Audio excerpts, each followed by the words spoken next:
Yo, yo, yo, what is up, ladies and gentlemen? It is your boy, the franchise player, Double B Bad Blood, joining you once again with the mixologist himself, Mr. Chemical Julian, that man in the chair, Shane Husky, and tonight's special guest, the promoter, owner, and proprietor of Power Pit Pro Wrestling, Mr. Ike Van Dyke. Look, ladies and gentlemen, we usually have a little funny show going. We usually talk about Raw. We usually talk about how Raw sucks and all that crazy crap tonight. But no, tonight we're going to try something different. Different. We're going to talk about bullying. We're going to talk about things that go bump in the night. We're going to talk about professional wrestlers slinging guns like they're gunslingers in the old fucking West. Now, before we start, ladies and gentlemen, I'm going to get the disclaimer out of the way. All opinions expressed on this show do not reflect those of the Roundtable Pro Wrestling Podcast and or BodySlam.net. They are the individuals. There's the individuals' own opinions and their opinions alone. Okay. Disclaimer. One thing we don't do on the show, we never slander anyone. Okay. We slander people who deserve it. Yeah. I mean, no, we never slander anyone. Okay. This show is a positive platform, a safe space, meaning there'll be no bullies on the show. There'll be no. You do news, reviews, and opinion. Exactly. There will be no bullies on the show. If you're in the chat, ladies and gentlemen, please comment in the chat. We want to get everyone so interactive on this show tonight that it's going to be off of the chain. Because you see, ladies and gentlemen, tonight we're going to talk to Ike Van Dyke, about a situation that happened July 2nd, 2022 in Roseburg, Oregon, during a Power Pit Pro Wrestling event. Before we get into that, Ike, whichever you want to be called tonight, you placed a video live online on Twitch, on TikTok, and I'm pretty sure other places. Can you explain to us what the video was all about? I'm going to play the video back, but I want you to explain to us from the start of the evening how things progressed. Well, it's kind of, we have some guys come into play that come down from BCW, and it kind of started back when you were kind of involved in BCW, and it was kind of a running joke. We were BCW South, ha ha ha, kind of funny. It's still kind of going on, and we're kind of let it go, let it slide. The guys by the name of Hellbound. So we didn't like this group. We don't like the members. Like, it's not our faction. We didn't run with it. We're not, in charge of the creative part of it. We weren't being involved with the part of who was in it or what they were doing. And they just kind of like forced their hand on what was going to happen, when it was going to happen. And as a promoter, I'm not the kind of asshole, narcissistic kind of person that says this is what you have to do and this is how it's going to be done, or I'm going to fucking kick your ass. I give each talent an option, say this is what we like done, choose your finish, choose how you'd like to end, but this is where we need to progress and this is the ending we need to go. And we kind of put things together, and Petrov and Rat King and Draven kind of get the idea in their head that they're going to come down and run the show for us. So they endure spots where they kind of take control of the situation. And I'll kind of digress a little bit later on in the show of some past history that we have with somebody else, and kind of like a deja vu kind of thing. And it was kind of like, okay, so we try to redirect it. We have a different group. We have some guys in mass, and we call them the Ninjas. And so we don't formally announce who they are or give them a name, because of creative way of thinking and having aspirations of using your brain and being able to come up with things on your own is a far brighter and better way to have a character than to just simply slap a name on something and call it a good idea. Well, anyway, so the show progresses the past probably 3 months, and I schedule myself against Rat King because I really want to put on a good match with any of the wrestlers on the roster. And the guy just kind of no sells, half-asses the match, and just doesn't give it 110%. And on the July 2nd show, I end up setting up for a crossbody off a springboard crossbody, and the guy's about halfway across the room. It kind of seemed like slow motion, and he's not in the spot, and kind of like the spot was blown, and I tried to catch myself and landed on my arm. My body folded my arm over, ended up with a dislocated elbow, and I'm sure there's a video floating around somewhere of that happening. And I was carried out in an ambulance, and we had a spot for some wrestlers that didn't showed up. That I got word that BCW is paying off their guys not to show up to our events for 3 months, and that guys were like, "Oh, we can't make it to your show for 3 months," and I'm like, "Okay, this makes sense." So we got a random tip. So hold on. So let me get this straight. Literally, the gentleman informed you that they were no longer allowed to work your show for 3 months. That's a set 90 days. So, ladies and gentlemen, that sounds to me like premeditation. I'm no lawyer, but when you make plans, when you force your hand on someone and tell them, for a set amount of time, you're going to do this or else. That sounds like some mafia style tactics. So what do you guys think?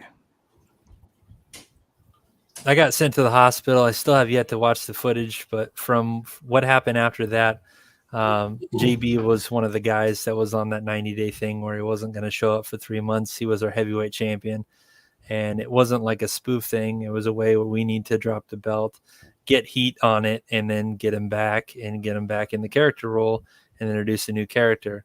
And instead of everybody, kind of going with it, they totally shit on the whole idea, changed the whole end of the night. And Draven was the kind of guest general manager kind of thing because our big money character was gone, personal reasons. And so we had Draven fill in to see, what was going to happen. And we knew what was going to happen. But we just want to kind of see how Portland was going to play off of sending their guys down. And it all kind of went to hell. And Draven was a quick finish, started cursing out our kids and our audience right after the match was over, won the belt. And then Rat King brought out alcohol to a PG show, and which is a big no-no, and started telling everybody to get the fuck out of the building, and just horrible. And so, of course, my staff got angry with them. They went outside. Back and forth. I have security footage of Jakari running with belts from the locker room area to a car. And then as soon as the wrestlers were paid, they split. So Jakari, Rat King, Draven, and Petrov all said that they placed the belts in the locker room. But as soon as the referees went back to check the locker room, all the belts were gone. So our most wanted heavyweight, both of our tag titles, and our hardcore belt were all missing. We checked all around the building, inside the building, checked the U-Haul. We scrubbed the place clean, went over the footage, and we have several pieces of footage that shows these guys going back and forth. So is there any way that you can help us by showing some of this footage here live on the show tonight? I sent one video the other night for Jakari, and then the rest of it I've turned over to the police department, and I filed a police case report for stolen property and goods. So as far as that goes, it's kind of out of my hands. So when you contacted BCW ownership, what was the outcome? So I got Patty's phone number, and Patty was in denial. She talked to all of her boys in the locker room, and they all said it was a work. It's a setup, and I was lying, and that they would never do anything like that, and it was a cover-up. And even though Jakari is formally shown there in the video, plain as day, running with the belt after the show was clearly over, that she couldn't believe that it was even him. So it's just blows me away. Julian, what are your thoughts? So a couple questions. And this is more for myself and for some of the other audience members who aren't familiar with Power Pit Pro Wrestling.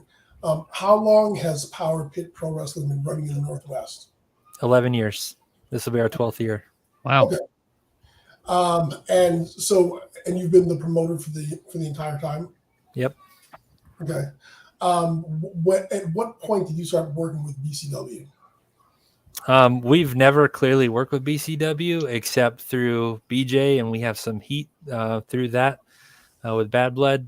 We'd book back and forth, and we had some issues, and we never clearly worked through. We just we would call up wrestlers from up there, and they'd come down and wrestle for us. They'd pay us, and they'd leave. And there's always been a distinction that Power Pit was always South BCW. And we've always been not affiliated with anyone except for ourselves.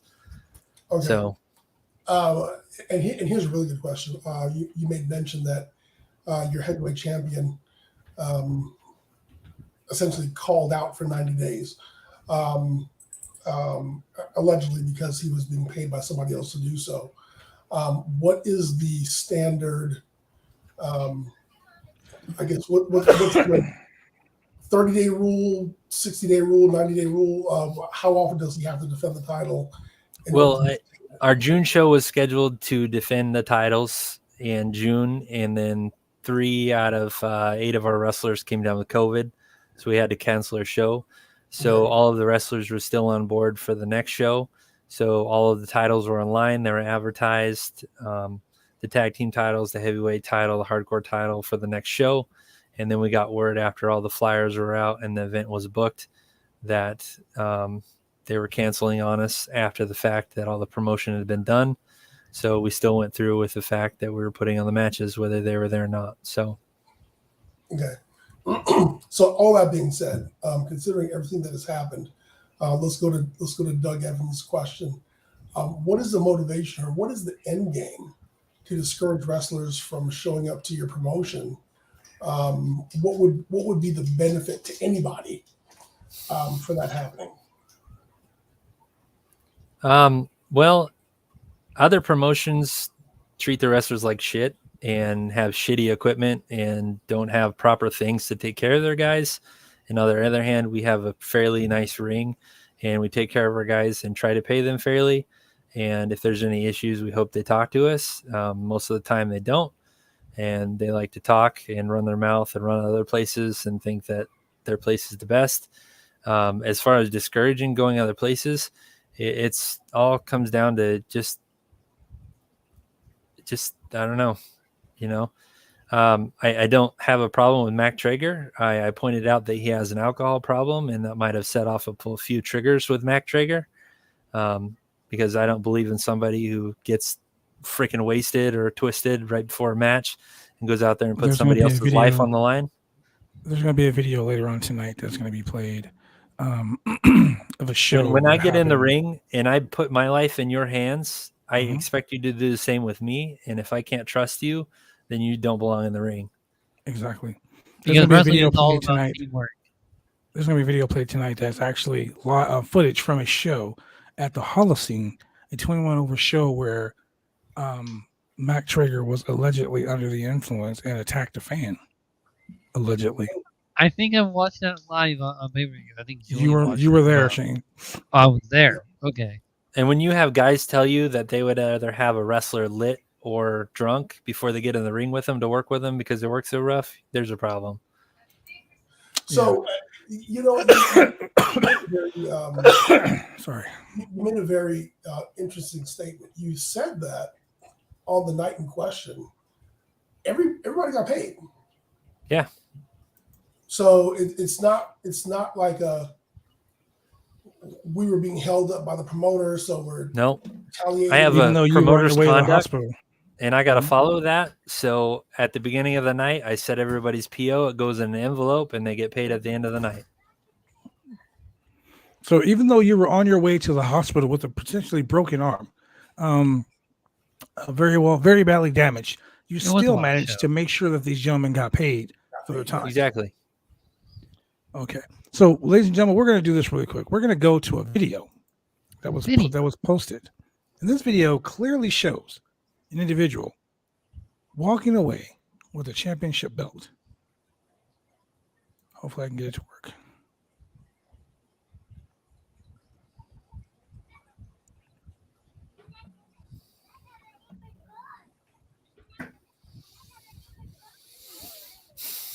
Okay, here we go.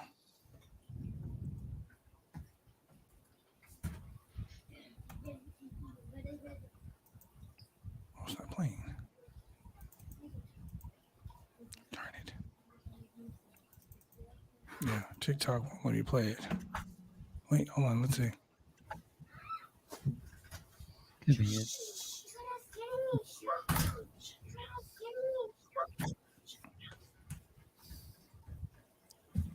Yeah, I'm not going to do all that. Let me do this. Yeah, log in. I'm going to play the video on my phone. Attention wrestling fans and wrestling Oh, there you promoters. go. This is Jakari Guy or Jakari Frost, 19-year-old professional wrestler from BCW. Lost second Carpet Pro Wrestling. This wrestler won part of the tag team titles and was shown on video walking away, stealing part of our tag team titles. He also rode in a car with Petrov, Rat King, in a car, and all of our titles have been stolen on July 2nd, 2022. So here's the video. And it's blue, Yeah. flapping in the way there. I would highly recommend booking this individual, and this is what our titles look like, and they are missing. If you see these, please contact us. So when that Attention video was wrestling fans and played, wrestling promoters, this is Jakari when Guy you posted or that Jakari video, Frost. oh, it's not stopping. When that video was posted, what was the comment that one individual made to you about bookings? I was told from Jakari that I was a racist piece of shit, that I hate black people. Get that right? And I was like, really? You can take your Walmart piece of crap belts and you can go back home and play with them. And just everything someone with a guilty conscience would say to you that just knows they've done something wrong, that doesn't have a bit of anything bad to say, just making stuff out of thin air. And you just know that the kid did something wrong and he's too afraid to step up and admit it. And he just has his mouth to run and nothing to stand behind him. And I just don't understand what we've done wrong to the kid to, So just try to give him advice. there was several wrestlers came forward.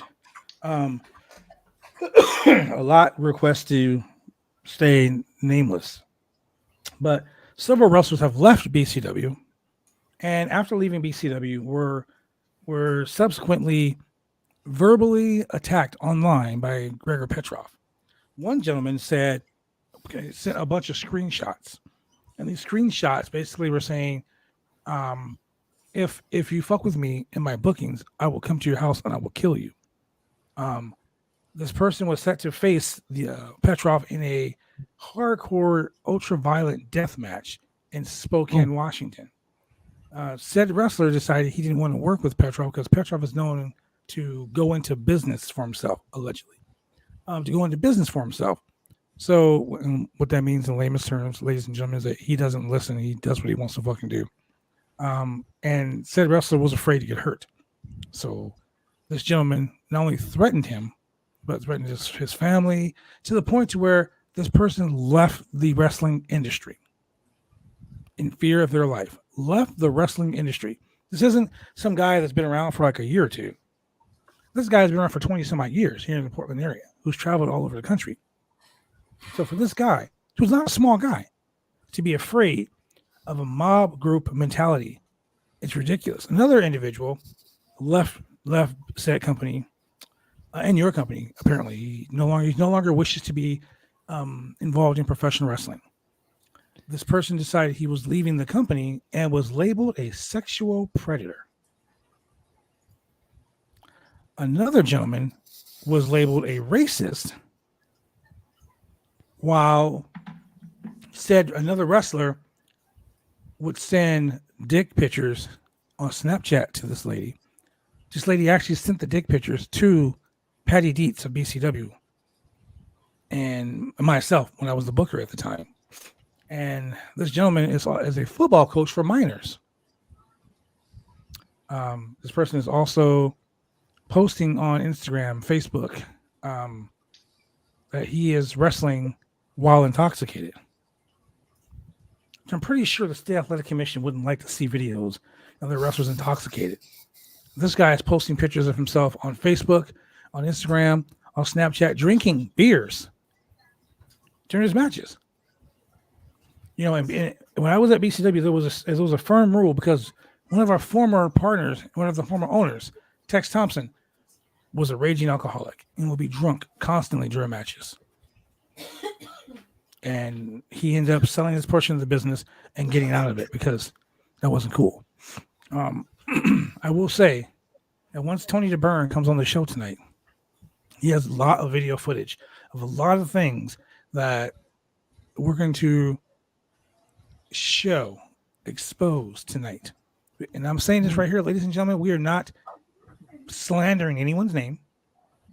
We're not making up stories with no factual backing or information. Video Without proof. context. Yeah, no context. Video proof. Yep. Text messages, Snapchats, all those things that can't be taken out of context will be presented tonight. And Julian and I spoke today, and we both talked about the reasoning for this show, the reasoning behind the show, what we're trying to accomplish on this show. We're trying to get rid of the mob mentality of professional wrestling here in the Pacific Northwest. Has no bearing, has no business in this business here. I mean, don't get me wrong, there are cliques. If you're not cool with this guy, or if you're not cool with this guy, then, you know, they're cliques. Just like high school. Yep. We're all grown adults. High school was a long time for some of us. I mean, it was 10 years for me. It was a long time for Julian, I'll tell you that. But the point I'm trying to make is this type of mentality, paying wrestlers not to go. I will say this, and I'm probably going to get a lot of heat for it, but, you know, I really don't care. The wrestlers who took their payment for not coming to work, they're just as guilty as the person paying them off. Correct.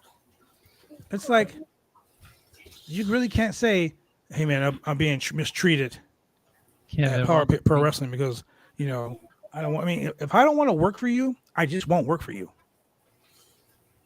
You know, no one has to pay me not to go do anything.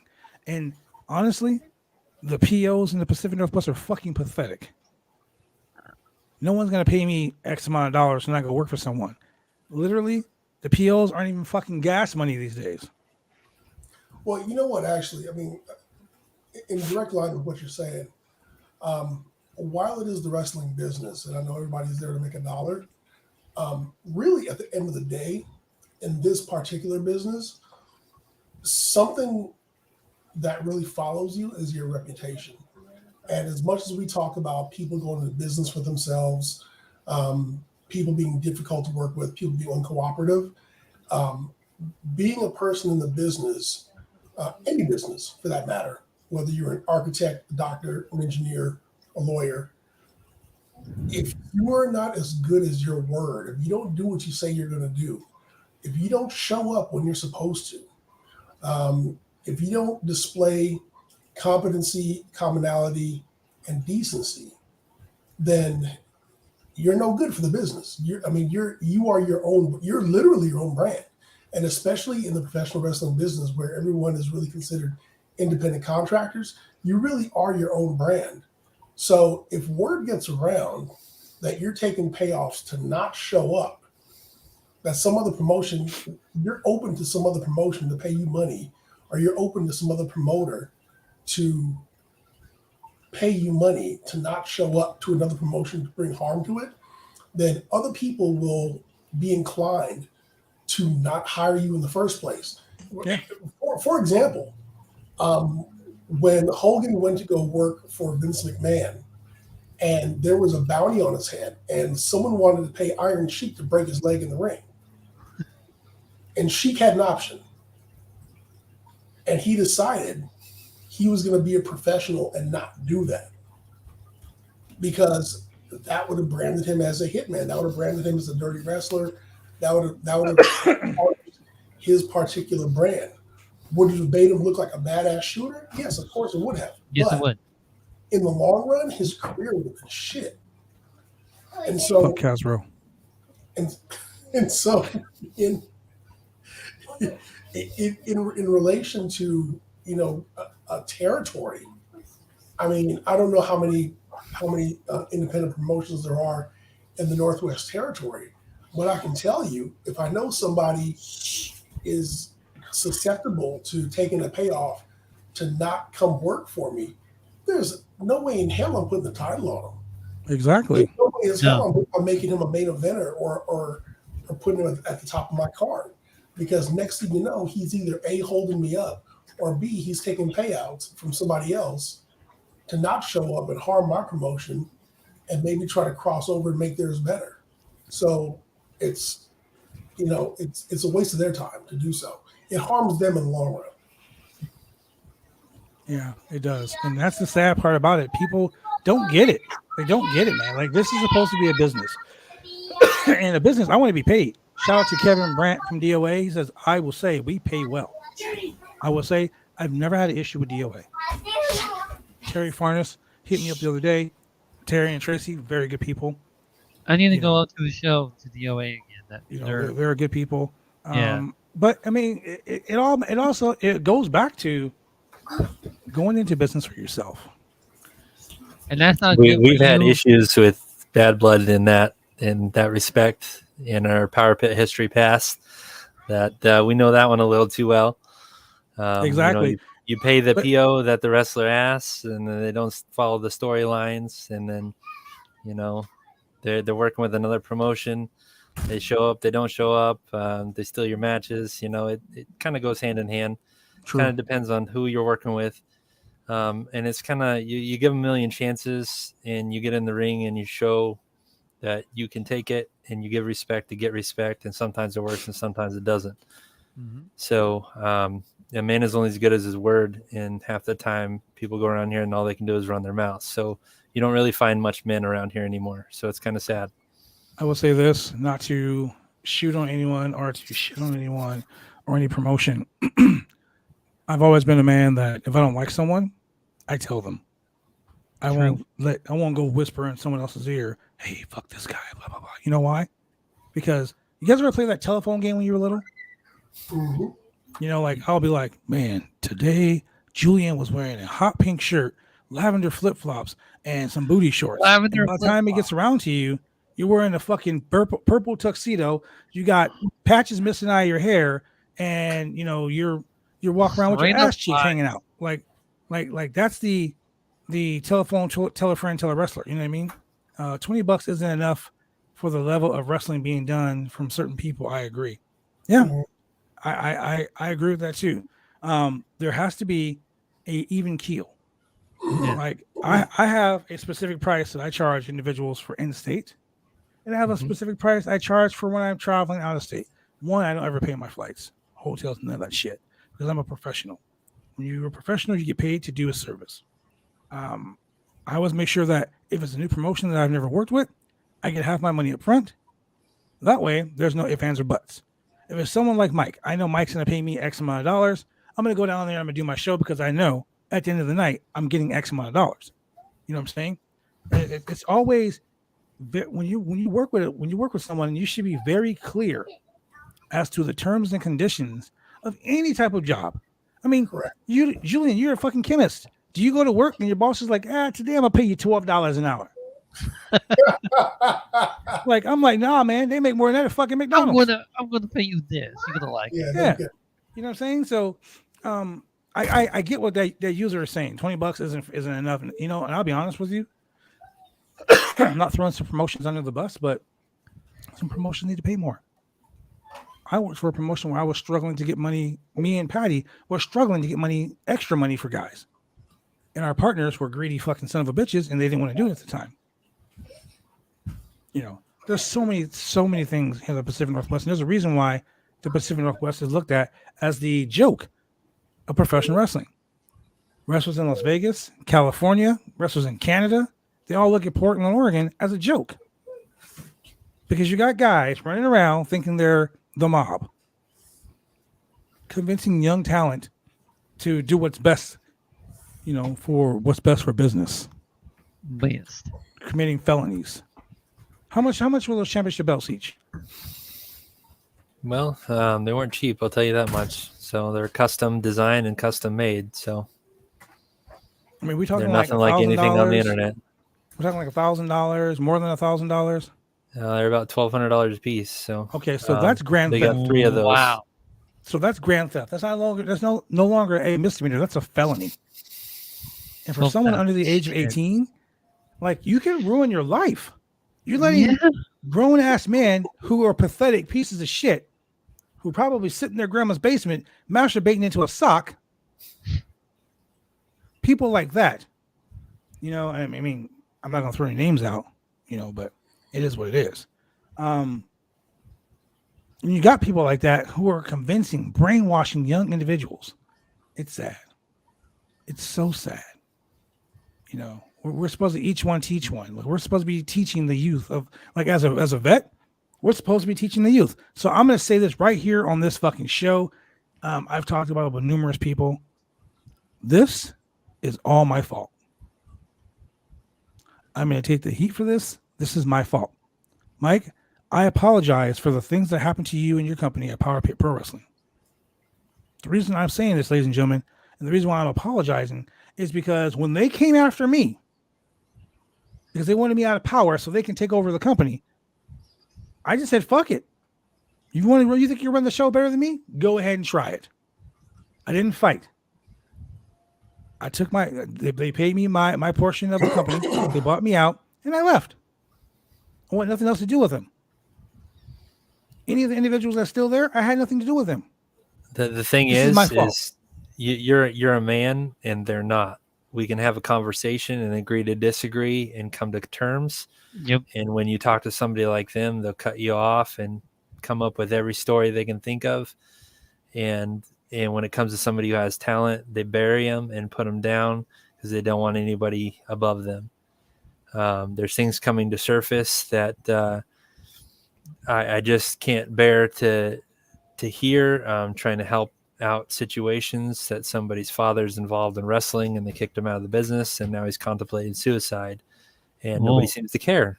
And it's like the promotion just like, oh, fuck you, who cares?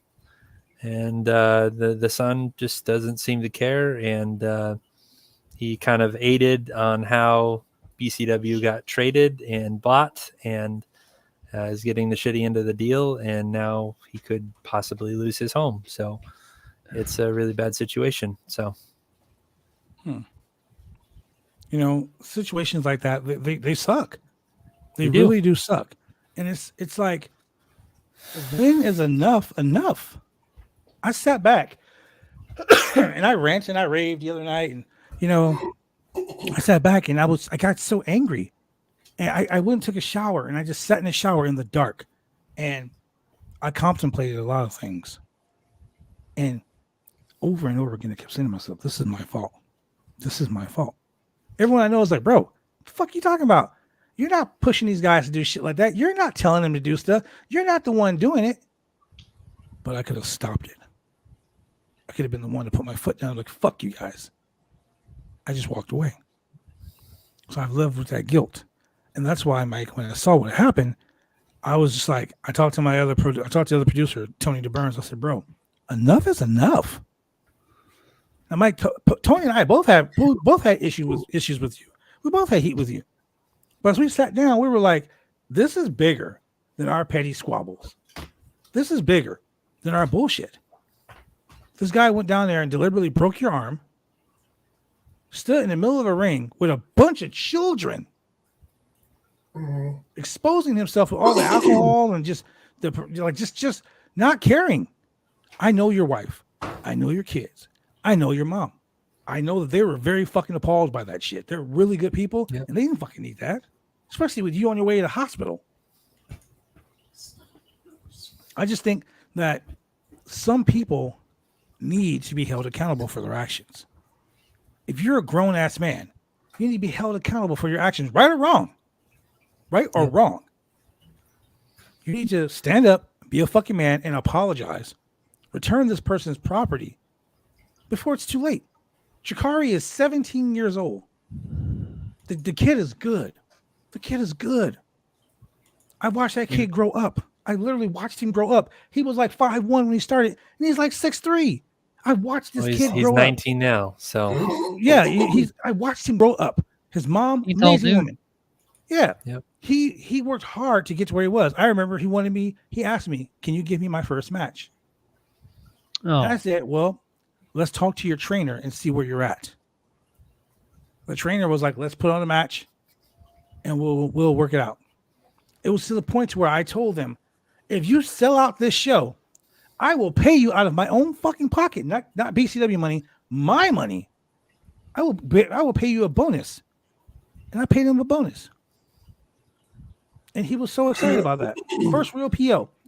I gotta tell you, I've been in business 30 years. 30 fucking years. I didn't get my first PO until I was in the business 2 years. yep. And that PO was bus fare to go home. bus there. Yeah.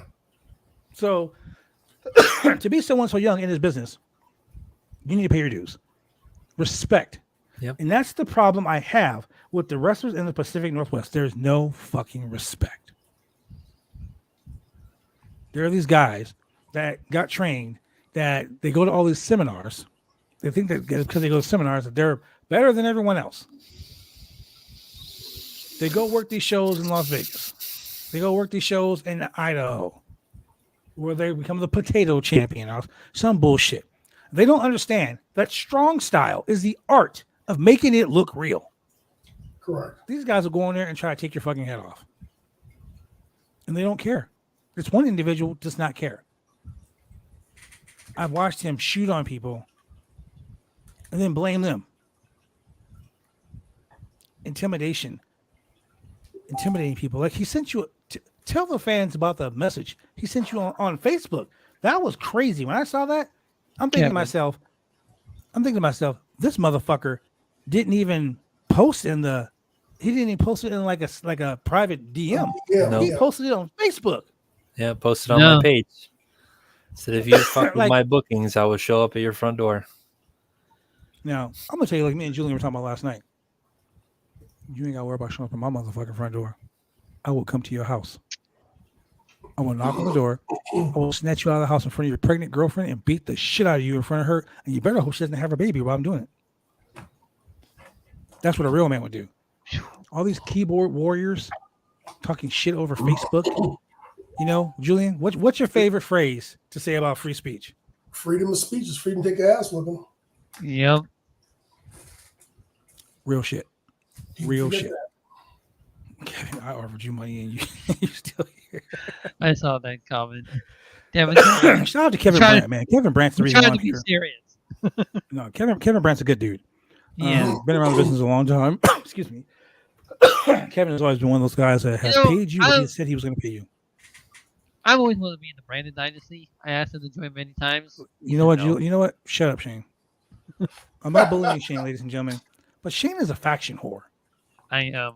One minute he wants to be a baddie, the next minute he wants to be part of the Maximum Male Models, and now he wants to be part of the Brand Dynasty. Jesus, Shane, pick a And side. then I wanted to be in the Douglas Rockefeller Foundation. I had Oh my Douglas God, first. Shane, pick a side. I can't. Pick a team. So Mike, what Team is crossovers. the end game here? What do you hope to accomplish? Well, promotions have been notified from Alaska to California over to the western states, and videos have been supplied. All I can do is hope for my belts to be returned. If not, all I can say is karma's a bitch, you know, and each to its own, you know. It comes around, it goes around. I really just feel bad, you know. Like Jakari is a good kid, always has been, you know. But you fall into the wrong crowd. You fall into someone who you think has your best interest at heart, when realistically they're only out for themselves, and that's evident right here. Have you spoke to him about this at all? I've tried contacting him. They just hang up on me. And then Big Money Mike has tried contacting him, and they just go off on how it's all my fault, how I'm making this up. And How is it your it's fault? Just, I have no idea. Even though when there's video proof, this just makes no sense. and they're all at BCW are contemplating that, oh, we made the video and it's not Jakari. I'm like, the video is time stamped and it's been turned over to the police. I don't know when and where they're going to do anything about it because we're in a different county. So it obviously takes time because they live, in Portland, live in Vancouver. It takes time for, a Have you case made to. have you made a statement to the police department here in Portland? I'm waiting for a call back, so it's just a matter of time. So, Hopefully. So, I mean, I think at best, I'm making a very big assumption here that we're dealing with, level-headed, decent people. I mean, That's a fucking stretch. at best, you could. And ladies and gentlemen, those are Julian's opinions. His opinions alone. They do not recognize. They do not reflect on anyone here at the Roundtable Pro Wrestling Podcast and/or BySlam.net. At best, you could make the offer to meet at a neutral place with a neutral party to negotiate a discussion and really iron out what the issues are, what the problems are. And you've got your gripes, and they have whatever gripes they have. Obviously the gripe isn't about not getting paid out because they got paid out. And so at the end of the day, I mean, the realization has to be made that, one, you have property that doesn't belong to you, so hand it over. And number two, would anyone admit to paying off other wrestlers to not show up to your promotion? Probably not, because they're going to say, well, we didn't make them do anything. They make their own decision. But at the end of the day, I mean, what the purpose of that discussion would be, hey, you're hurting everybody's business.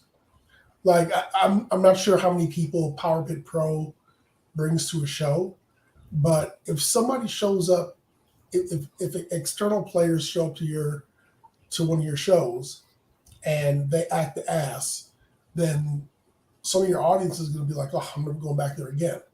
So, but it doesn't mean that they're going to go see another show. Right. They may be sour to professional wrestling as a whole. So now it's not like that. It's not like that $20 goes from your pocket to someone else's pocket. That $20 goes someplace else. Gone. It goes to Target. It goes to Amazon. It goes to pay some bills. Whatever. It's just gone, and now the business as a whole is losing income. Now wrestlers as a whole are losing the ability to make a living, and that is the realization that needs to be made. Somewhere in the back of somebody's mind, they probably think that they're doing a real life NWO invasion angle, and that's not how it works, unfortunately. Whenever you do an invasion, Julian, let me address this real quick. everybody has to be on board with it. Yes. I want to make sure I get this out because I want to address this real quick. King of the Indies, these comments that you're making, they are your opinion and your opinion alone, and I understand that they're not actual factual.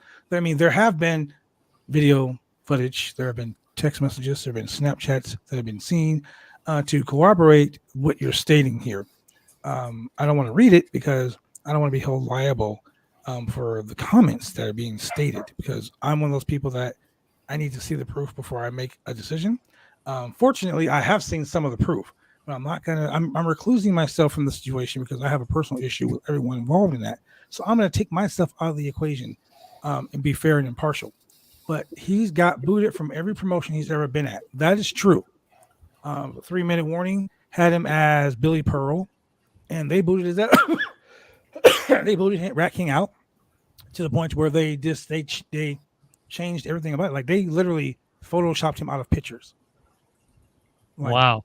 Yeah, like they totally just disavowed this guy. Like, cropped him out, everything.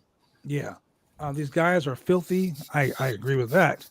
I don't want to announce the second one because that's not my place. And he was sending naughty snaps to a girl referee in Washington. He even grabbed her ass at WUW. I can corroborate that story because as a booker at BCW, I was sent those messages from the girl. Oh, wow. And the reason Billy didn't get fired from BCW, which I should have fucking did, I regret that 1,000%. The reason he didn't get fired from BCW was because they were sending snaps back and forth. I asked the person to please no longer communicate with this gentleman and let it, and, we'll figure it out from there. And 2 hours later, she sent him a snap, and he replied, and they kept going back and forth. So, in that sense, I really can't say anything. I mean, even though she was underage, that was still dirty. But then again, like I said, everyone's entitled to what they want to do. They're entitled to their wants, their needs. I mean, me personally, I'm 48 years old. There's nothing a fucking 15-year-old girl can do for me. Correct. Sorry. Nothing she can do for me. She can't even wash my car. Yeah. Just saying. So the point of this whole thing for me is setting the wrongs right. These people are a cancer. And this is just my opinion, ladies and gentlemen. This is my opinion alone. Do not reflect those of the Roundtable Pro Wrestling Podcast and or BySam.net. These are my opinions. These guys are fucking cancer on the business. And it's not like we don't take care of our wrestlers. Every show we upgrade our shows. We've bought new padding for the ring. We've upgraded the ropes. We take care of the lighting. We bought trussing. We add to every individual character. We've made videos. We've done things to promote each individual character. We've given them spots to limelight themselves. We've promoted stuff at the merchandise table to help promote their character, to sell their character. And we've given them themselves to shine. We've even recently added padding all the way around the ring. So every time there's something there, we've even brought a photo booth to the actual event to promote characters so the fans can actually get up close and hang out with the guys. There's a lot of things that we're doing promoting the guys to actually uplift them than just go around bullshit and sign autographs. There's a lot more psychological stuff going on there, and the guys stay in character and the whole part of it instead of just going around and just being some guy in clothes. There's so much more than what they say, like, oh, he only gave me $10 or $12. Well, that was because there's two folders. You have their PO in one folder, which is X amount of dollars, and then you have their merch in the other folder, and they're only going to tell you how much they made in their merch because that's the lowest, and that's what they sell at their table. And it's like, yeah, they're not lying to you, but because they're only telling you what's in the one folder, that's because that's the merch they brought and the merch that we sold for them. But that's not including their PO on top of what they got. So when they say $20, that's probably only what they sold in merch. And Shane, I'm like, Shane, does that do you make have any sense? questions? Not at this moment, no. Okay, I'm sorry. Sorry, I continue. So you're going to get a lot of this and that, and there's nothing that I would do to disrespect or do anything with the characters or wrestling in the ring. If I have a problem or anything with anybody in the promotion, I pull them aside. I want to know what your issue is. I address the issue, and we fix it and we solve it before we go out there. If there's a problem or issue during the match, then the referees know what to do. We're sticking to our guns. This is how it should end. And then we try to solve it as a team. No one should be out for themselves. And if we are, then we need to kick that in the butt and nip it and figure it out. We've learned very hard that these four members are excruciatingly tight and they are out for themselves. And I just want to be aware that all of these promotions in the Northwest, in the Southwest, and in the Eastern states, that if you go to book these people, that you need to be aware that they could steal your property, ruin your promotion, and disregard any and all fans that are in and out of the building with rude, narcissistic comments and possibly drink at and smoke weed at your buildings. I don't allow that either. I'm highly allergic to it and I can't be around it. I have a medical condition that allows me that seriously, when I get it, it's like a stroke, and I can't walk, talk, see, and I'm screwed after that. Just being around it. And I have to take medication and I don't allow it in my building, and the guys know it, and it's just messed up, and they do it anyway. And it's like, hey, you need to fucking leave. Like you're done. And they get all butthurt and they start talking shit. And it's like, you talk to people trying to be a man and say up front, and they just can't handle it. It's like dealing with a bunch of kids sometimes. It's horrible. I used to tell the people in the locker room, I have 2 children. I don't have 22. But dealing Right. with some of those guys were like dealing with a fucking bunch of kids, you know, especially those 4 individuals that we're speaking about. Just one is such a manipulator that he literally will turn people against each other just to sit back and watch the world burn. You know, and then you got a person who is alleged being told that as the person paying wrestlers to not show up. That person will be exposed later on tonight. I remember a show where the sound guy, Tim Simmons. Shout out to Tim Simmons. Shout out to Adam Woods. Adam Woods. So this guy, Tim Simmons, shout out to Tim Simmons, was the ring announcer. I mean, sound guy. Yeah. This guy messed up the sound for one wrestler. This wrestler went back and beat Tim's ass. Yes. Tim was a Yes. handicapped individual. So you showed your dominance by beating up a physically enabled person. And now you're a man in power. It's ridiculous. I'm so disgusted by the actions of what's going on here and just in general. I really just, it makes me sick to my stomach. How are your wife and children dealing with this? It's not good. They're just, I'm kind of out of work right now. I have 3 businesses that I run, and I'm not able to perform because of my damn arm. It's kind of a rough situation, a rough patch right now. I've got everybody blowing up my phone. What's going on? When's the next show? And we're just kind of postponing it right now. I've got everybody wanting to head up to Portland right now, and I'm just like, you got to wait. You know, now's not the time. So everybody's mattering to be in a hornet's nest. So it's kind of not a good time to be in Portland. So Yeah, it's not a good time to be at PCW, obviously. Before we go to commercial break, I want to ask this one question and let it sit for a minute before you answer. What are 3 things you wish you would have done differently that night? And why?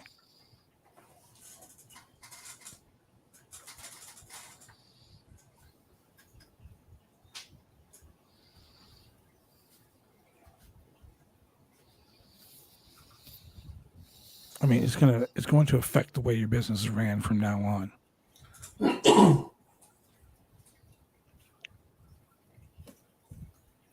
You might need to let him sit on this one for a little bit. Yeah, I'm let's sure- go to a quick commercial break. Yeah. And let's let him sit on that question for a minute because that was pretty fucking deep. We will be right back with more of the Roundtable Pro Wrestling Podcast in a minute. Drive me insane! All these rules are lame, I've been taking all the fun out! Drive me insane! All these rules are lame, I've been taking all the fun out!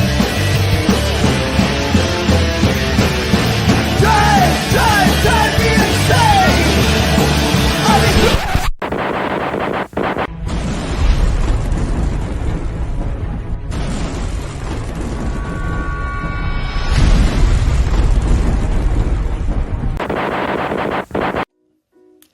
When you want to get your hair cut, you go get your hair cut right. You head down to Big D's Barbershop.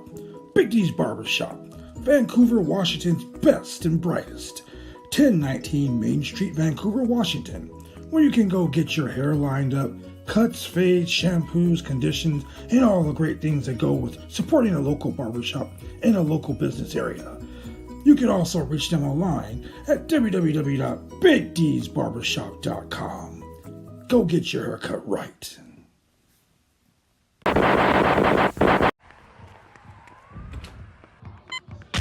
These are more than just the sounds of a safe place to go after school. These are the sounds of interest being ignited and of mentors making an impact. At Boys and Girls Clubs, we don't do just one thing. We do whatever it takes to meet the needs of every kid who comes through those doors. Because whatever it takes is what it takes to build great futures. Great futures start here.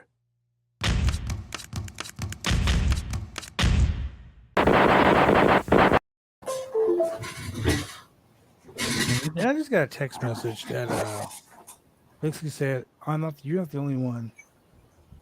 Let me read it for you. You're not the only one who feels guilty for leaving and not putting up a fight. You and me both. I feel you ever do anything in the area, count on me and my support. Thank you very much for that. I honestly, I would never do anything in Portland again. I love wrestling. I literally spent 30 years of my 48 years of life wrestling. Like, that's my whole identity. And it, I was told a long time ago, when wrestling stops being fun, get out. Yep. And that's why I got out. Guys like Wonderful Zach Winters, that's why he got out. Shout out to Zach Winters. Guys that love this business so much that they leave because of a few cancers that run this area. The day that we booked Zach for a show, and to come find out the show before they drove a certain other character away, the three same people that we're talking about that had issues drove three pretty big talents away. And about 3 shows ago, I pretty much said, fuck it, I don't even want to do this anymore. Like, it doesn't make it any fun. People that you care deeply and endear, that you love working in the ring with because you have chemistry with, and to have 3 people just kind of drive them away and make them not even want to wrestle anymore and have love for the business, and they don't even want to watch it or talk about it.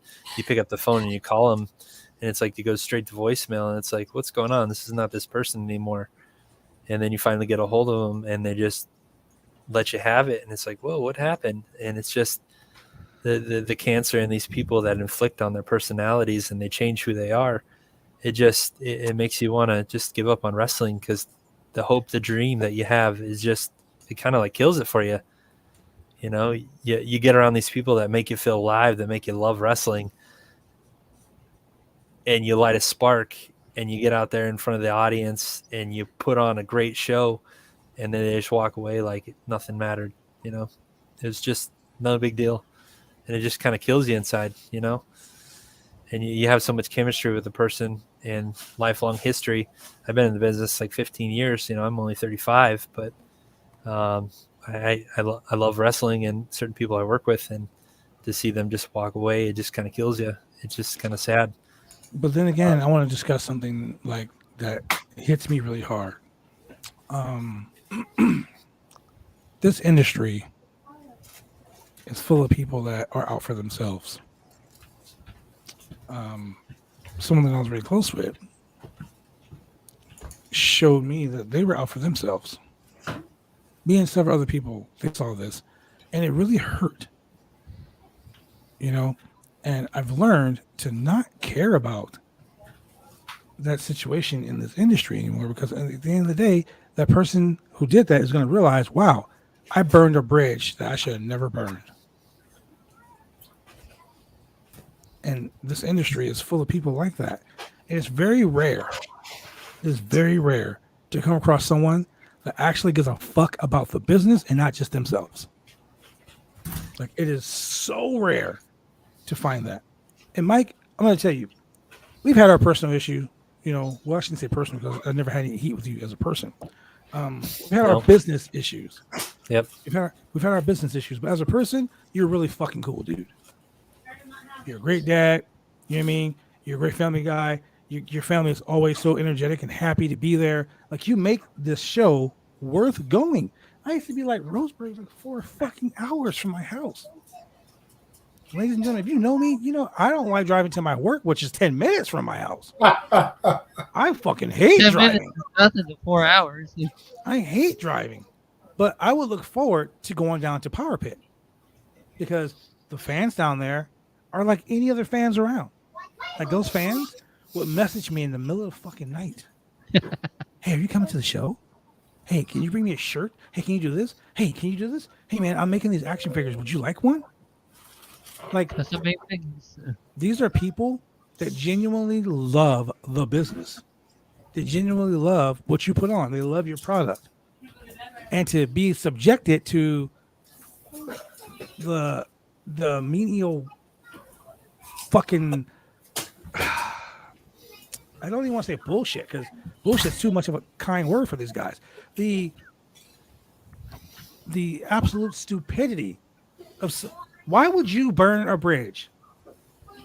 Why would you go on Facebook and say in clear conscience, I can never work for this promotion again to make Correct. yourself look good because you knew what you did was wrong. So they jumped out. They jumped out before the story got out to make themselves look good.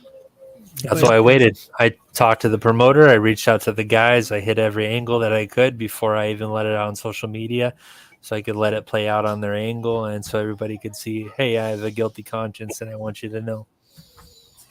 Hey, so here's a question for you.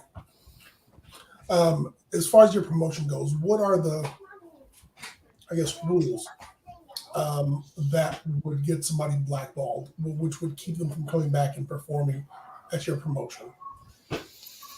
Well, no showing a show can get you blackballed. No call, no show.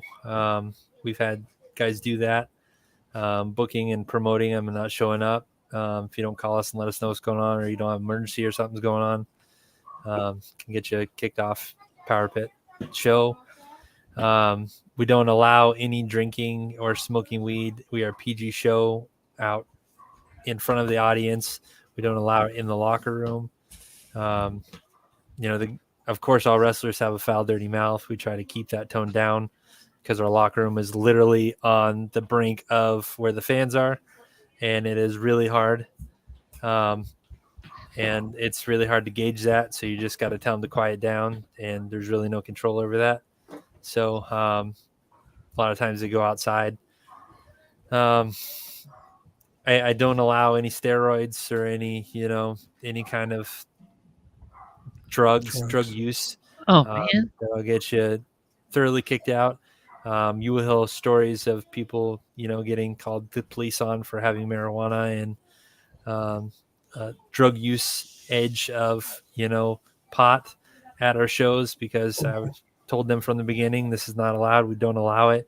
And, I've got a green card. I'm like, I don't care. I'm highly allergic. You can't be around me with that stuff. And they did it anyway. Gotta respect the rules. So I have, called the police and had them escort them off the property with it. No charges were filed, but I just can't be around it effectively medically. So it's just kind of one of those things. Our property is our property. The belts stay at the venue at all times. We only allow the hardcore belt to travel because it is our belt that is not, it's like a $150 belt. I mean, it doesn't really mean much. It's kind of one of those things, use it as a prop, take it home, take photos with it, bring it back. But our other belts are like $1,200 belts. That's our tag team belts and our heavyweight belt. And those are custom designed. All the guys know they all have cases in the locker room, and they stay in the locker room. And usually I'm there to pick them up at the end of the night. Well, I got sent to the ambulance, taken them to the hospital, so I wasn't there to pick them up, and they all disappeared. I don't like blood. I know a lot of guys do. Unless they can make it tasteful, we don't really like gigging at an event. I don't think that is necessary. If it's accidental, okay. If you feel the need that you need to do it in your match, make it tasteful. Again, as a PG show, we have kids from, the ages of 2, 3, 4, 5, 6 coming to our shows. I don't think it's necessary to pull out a razor blade and turn your face into, freaking full-on They bloody can show. smear ketchup all over their face and say it's blood. We don't do ketchup. We don't, accidents happen. We did do a hardcore match where we allowed them to use thumbtacks, and we do a few things like that, but we're not big on the whole hardcore like blood, like the no limits kind of thing in BCW where they think they have to gouge each other in the forehead every freaking 2 minutes. I'm not okay with that. I think you can have a good classic pro wrestling match and still have a little bit of fun with it. We do a lot of comedy. We use ladders, kendo sticks, toilet plungers, cheese for freaking fun. You get kind of creative. Use 45 vinyl records, bust them over somebody's head, and it goes everywhere. I mean, it's just, you got to have some fun in pro wrestling. You can't be all serious all the time, because then you lose your audience. You got to go up and down. If you want blood all the time, you can go watch MMA or something like that, because it's just not pro wrestling. You got to have theatrics and you got to have an imagination. If you lose all the theatrics and the imagination, what are you really watching? I mean, might as well just turn on the television. It's just, you come to an event, you want to be entertained. You know, it's not all about blood and guts. It's, in my personal opinion. So I tell fans that wrestling is a male-based soap opera. If it's done right, fans will get very enthused into they'll get into the whole story. Correct. And like for instance, Elias has Shane believing that he's Ezekiel. Julian is a part of it too. He also believes that. He also Shane also thinks that Bray Wyatt is going to return to WWE, and they he gave loves it that. away too. He gave it away too much. That is Yeah, but the point is, you don't. I mean, the object is to suspend belief, to draw people in, and to get their emotions. These 4 guys, they don't do that. They're not about the Rat crowd. King They're is about the biggest no-sell guy I have ever worked in the ring. The guy doesn't sell a damn thing, gets in there, and you try to work with the guy, and he just basically shits on everything you do and is only out for himself. And I'm just like, I just can't believe it. Yeah, just basically, it's really sad, you know. The guy wants to get over, you give him opportunities, and then when it's your chance to shine, he just shits all over your move set and doesn't allow you to get the crowd going. And it's just sad, you know. You give some to get some, and it's just not. It's a one-way street with most of these guys. So let me do this real quick. Let me give a shout out to my boy Paul Preston, Sexy Pants Paul Preston, and the lovely Miss Sarah Irene, who are in Las Vegas on their honeymoon. Shout out to them, 2 solid ass people involved in this industry. I agree with you about the whole no selling thing. Petrov's the same way. And guys like we had a deal. I worked a deal with Ring of Honor guys, and we were bringing Ring of Honor guys to BCW all the time. A well-known Ring of Honor guy who is by far the nicest fucking man on God's green earth, doesn't have a negative thing to say about anybody. This gentleman refused to come back to BCW as long as this guy was involved. That's sad. For someone with such a high regard, such a good person, to basically say, yo, I'm never coming back as long as this guy is part of BCW, that's pretty fucking crazy. That's pretty fucking crazy. I'm not going to throw the guy in the bus because that's just not what I do. But if you know, you know. If you don't know, don't worry about it. Yeah, Paul, original Brandon Dynasty. Yep. Shout out to Yvonne. She's a promoter in Washington as well. Really, really cool lady, down to earth. She's fucking awesome. Shout out to her as well. She's dealt with some of the drama and bullshit from some of these guys. Yeah, it's. And you think being such a small place like Oregon and Washington, you'd think you'd want to work together with some of these different promoters and reach out. You'd think you would get something going, but everybody's out for themselves. They're like, fuck you, you're a nobody, and we don't care about you. And it's like, okay, you know, I just want to reach out. If you need something, holler. Like, you know, if I can help you, great. If, you know, they come up there, some guys, you bring some guys down, like work something out, make your show better. Like, we go all out. We do production, we do video, we do lighting. You know, we have our own ring. You know, we have the ability to travel. And it's just like get shot down the entire time. And I just don't understand. Everybody's out for themselves and nobody wants to work together. It's the whole mentality of I'm going to be the best and nobody else is going to succeed. And it just, nobody is willing to put the effort to work together. And if you could work together with another promotion, you'd have tons more output of what you could possibly do, because everybody has a different talent and everybody has a different strain of what you could do. And you put more heads together, you can get more accomplished and get bigger and better things done.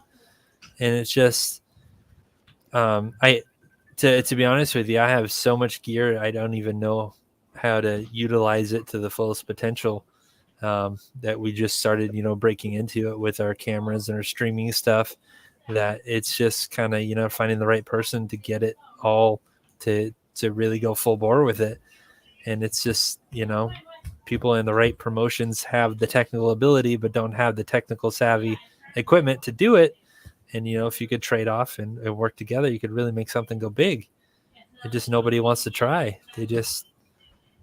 It's Well, in defense of other promoters, I look at it like this, and you are different because you're fucking 75 miles from anyone else.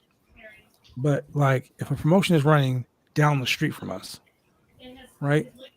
I'm not gonna want to work with the promotion running down the street from us because fans are gonna be like, well, why should I come watch your show when everyone that's on your show is on that show?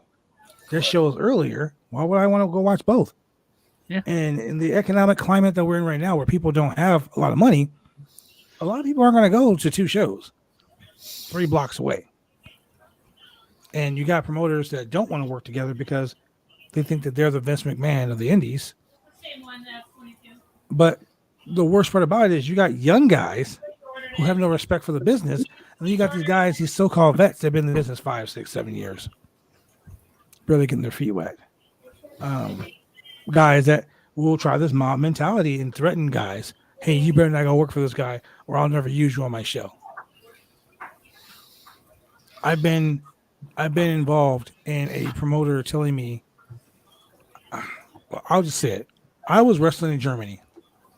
I literally came home from Germany, was home for an hour, went to a show because I was one half of the tag team champions. The fans were excited to see me, and I'm in the ring with the owner, and the owner doesn't call me by my wrestling name, calls me by my shoot name, and tells the fans, oh, this guy is a big fucking superstar. He was over in Germany. He thought he was too good to come here and wrestle in front of you guys. Well, if I'm making $500 a night in a foreign country, and you're paying me $25 fucking on a hot dog, I think I got a brand new baby that just was born. I'm sorry. My baby takes precedent. So never give me a live mic. I fucking shot on this guy so bad that he just stood there staring at me. And then I dropped the mic. I got out of the ring, and then I stopped for a second. I got back in the mic, and I got back in the ring, grabbed the mic, and I apologized to the fans, dropped the tag team belt on the ground, and said, I quit. right. And walked out of the ring. And that gentleman has had problems with several wrestlers, and now they're no longer in business because of the Vince McMahon attitude. And we talk about Vince McMahon attitude all the time on the show. How the WWE, you can be a wrestler for fucking 30 years, you can be a superstar around the world, and WWE will be like, nope, your name is Gunther. You're no longer Walter, the international superstar. Now you're Gunther. Yeah, exactly. Don't forget the handshake. So things like that. But here in the Northwest, guys don't work together because everyone's afraid. Everyone's afraid. They're like, oh, I don't want to cause any drama. I don't want to be part of a situation where I'm not making money for my company. But if I run a show on Saturday, you run a show on Friday, and you're 75 miles away from me, let's work together. What if I'm bringing in a Ring of Honor or an NWA or a ROH or a AEW wrestler? Maybe you can use that wrestler too. Maybe we can go have some on the flight, the hotel, whatever, whatnot. That's good business. The gentlemen that we're talking about don't understand the philosophy behind the word business. Nope. Right. Business. So it is what it is. Yeah, and I guess I'm just too nice of a person. I'm not the typical asshole. I try to work with everybody and take them as they are and just kind of, use them to their fullest potential and give them a chance. And it's just... I'll tell you this. I saw what you did with Lance Dean. I fucking love Lance. Lance is one of the most genuine fucking people in this world. Him and his wife Tiffany, amazing. You know what I'm saying? When I move, they help me fucking move. Like they're great people. You gave Lance an opportunity. In the BCW locker room, we're talking shit about the fact that you gave Lance an opportunity. Yep. he came to us after he first started breaking into the business, and we gave him a chance. And we had big plans for Lance, and then BCW saw what potential he had, and they snooped him up. And I was like, okay, well, Lancey does have great Yeah. potential. He really does. and I have even bigger plans for Lance and bigger storylines to put him in main event status to promote him in other different areas. And it's just, I don't know if we're going to get that chance to work with him again. I just don't know. Well, I'm going to ask you a question, and I want you to just say what you feel. There's no filter. Say what you feel. If you were to look at an individual, any wrestler that works for Power Pit, and you want them to come work for Power Pit, what would you tell them? How would you make them feel safe in this environment? Because apparently it's not safe if you work for BCW.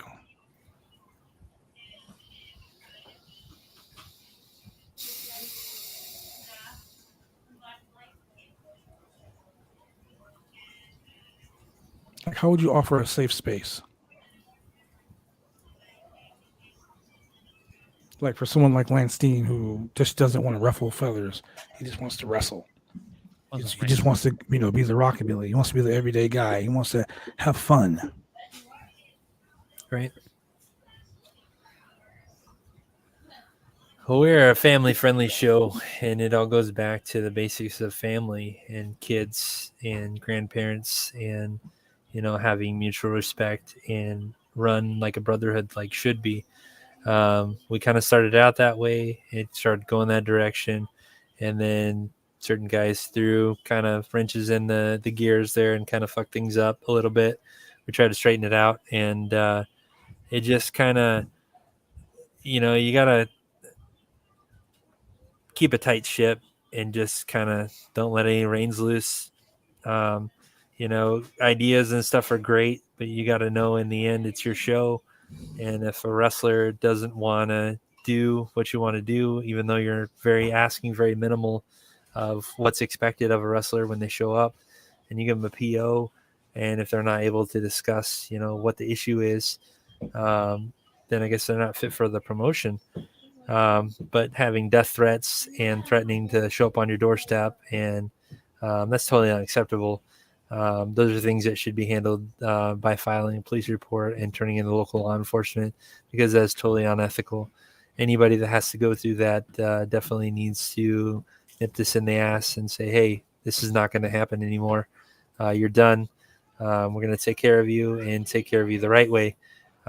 We had a wrestler that's pretty close to you that had the same thing issued out, and I was going to have police escorts there the whole entire show so he could perform and leave safely.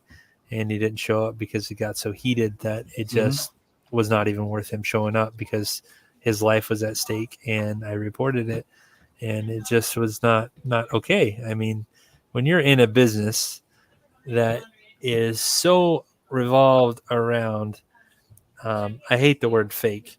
It is such a bullshit, nonchalant word, but a business that is involved in so much imagination and so much non-belief that you are actually living your character, and you can't tell the difference between a light switch and on and off and how to turn that off, then you have a problem. Like guys that have been living the dream for 50, 60 years, and that's who they are, and they don't know who their real person is, and they can't tell the difference.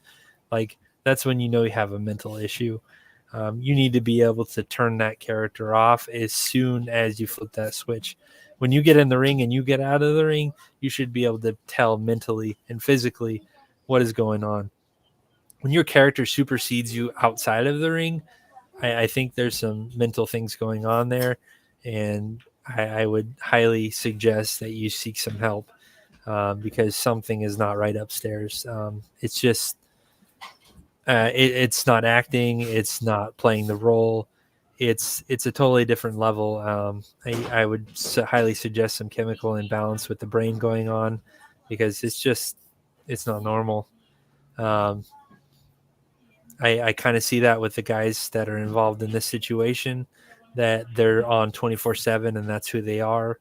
And I don't think they know how to be anything else. And it's just kind of sad. I've never looked at pro wrestling as being in my life.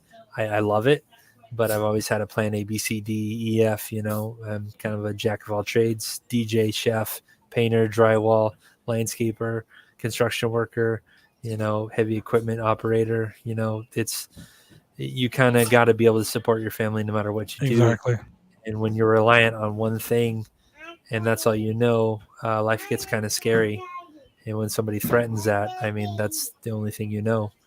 And it's there's several instances in history where it repeats itself. You look back at Bruiser Brody, and you get a guy that kind of gets carried away in himself, and you make threats and promises until somebody snaps and they can't handle it, and you wind up dead in a foreign country. And it's like, it's not necessary.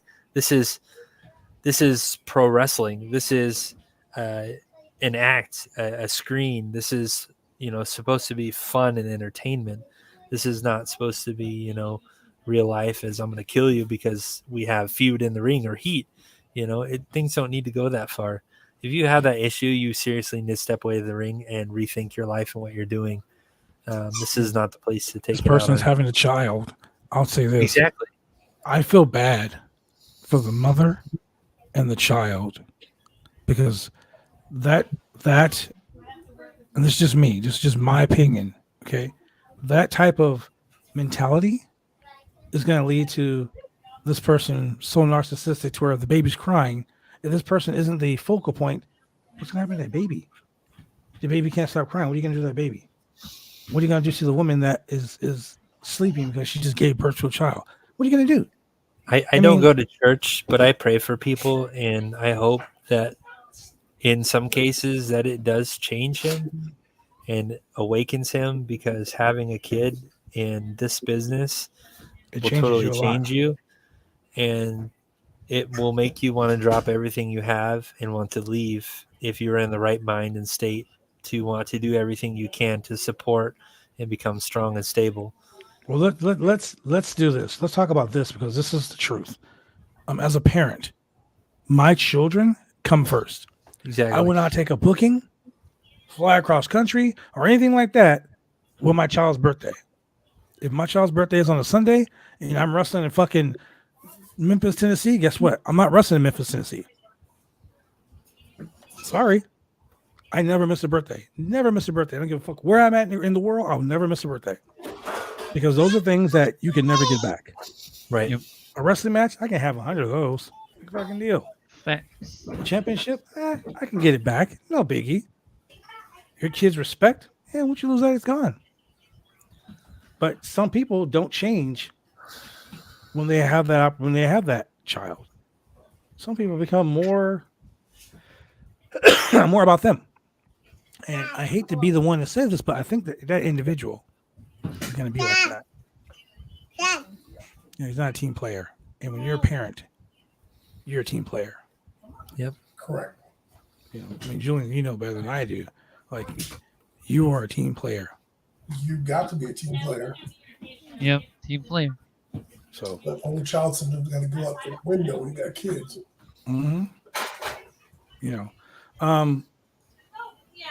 I guys want to thank you very much for coming on the show, man. I don't like what happened. And like I said, I feel 100% like this is my fault. Because at the end of the day, I should have stopped it before it happened. And now these guys are completely out of control. Now, this is where I'm coming from now. Dear wrestling fan, people who come to these shows, I want you to think about something for a second. I want you to take yourself and put yourself in a position as a parent.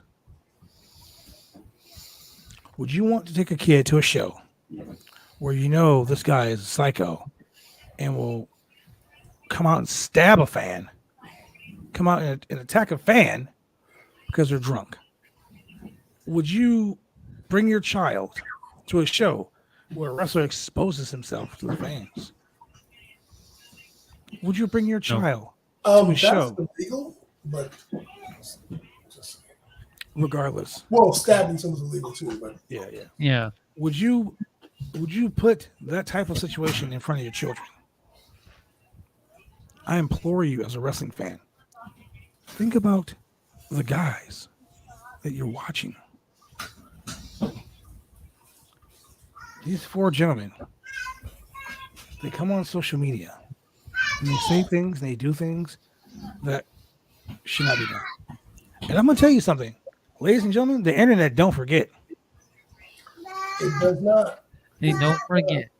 There was a gentleman who played the elongated man on Flash 3 seasons ago. This guy got removed from the show. He was one of the most popular characters on the show. You know why he got removed? Because Cancel. 10 years ago, he said a racist and sexist comment on Twitter. 10 years ago. Ladies and gentlemen, social media doesn't forget. And if someone is willing to post on someone's page, I will come to your house and I will hurt you. Not under their wrestling name, but under their real shoot name. Think about that for a second. This person has been known to blow a gasket backstage at wrestling companies and storm out of the building yelling and screaming, saying how he's going to kill somebody. Like, this person has a history of doing that. There's a history of violence. And now you got a 17-year-old, whatever, 19-year-old kid. Now you got two other guys. One is a sexual deviant, in my opinion. That's just my opinion. You got a bunch of shit starters who will create a narrative, a false narrative, and drag people into their false narrative to make themselves feel good. Yep. When you're making a death threat to a person who has children, you're less than a man. You're not even a bitch. You're less than a bitch. You're fucking scum. So, do you guys have any other comments before we get off this show? Julian? Hey, I really hope that there is some sort of amicable resolution to this entire situation. Not even that. I hope you get back everything that you're owed. I hope that your company is made whole again. Yeah. I hope that your promotion is able to proceed with business as usual, despite what has happened. And I hope that you're able to prosper, and and that your fans are still going to come back and pack the house and everything else. And I hope that that the promotion continues to be a positive environment for the workers and for the fans.